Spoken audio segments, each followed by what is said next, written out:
ของเฮาวันนี้ขอต้อนรับด้วยความยินดีสุภาพสตรีบุรุษทั้งหลายมาอวยพรใจพร้อมด้วยน้ำใจของคนมากมายเจ้าภาพแต่งดองทั้งสองฝ่ายขอบใจหลายๆที่มาอบอุ่น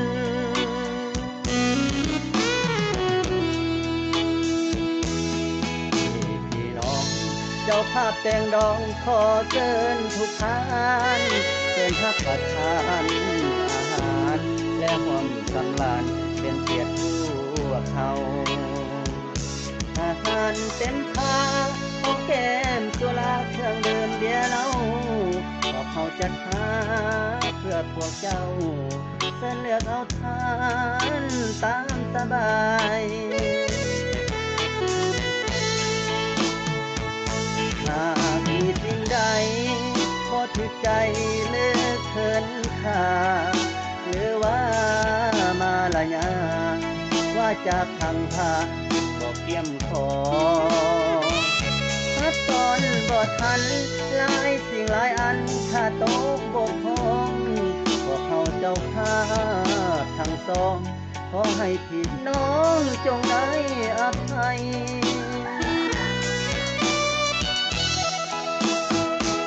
เมื่อเลิกจากงานเดินทางกลับบ้านขอให้มีโชคอย่ามีทุกข์มีโศกอย่ามีโรคเจ็บเจ็บหาวีอายุมันเยอะ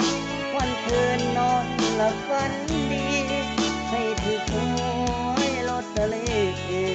เป็นเศรษฐีเงินล้านทุกคน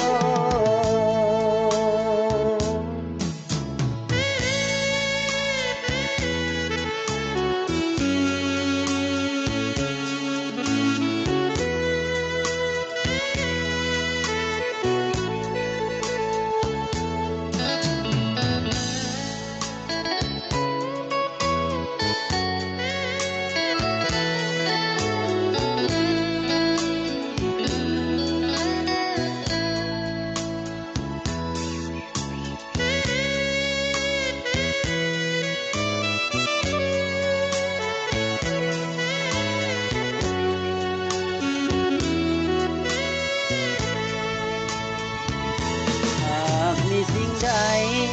บ่ถูกใจหรือเคินขาหรือว่ามาละยาว่าจะพังพาบ่เทียมขอถ้าตนบ่ทันหลายสิ่งหลายอันถ้าตกบกพร่องพวกเขาเจ้าภาพทั้งสองขอให้พี่น้องจงได้อภัย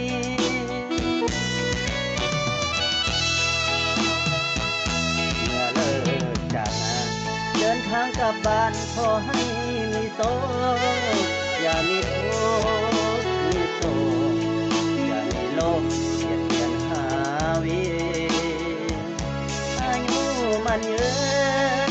วันคืนนอนหลับฝันดีให้ถูกหวยลอตเตอรี่เป็นเศรษฐี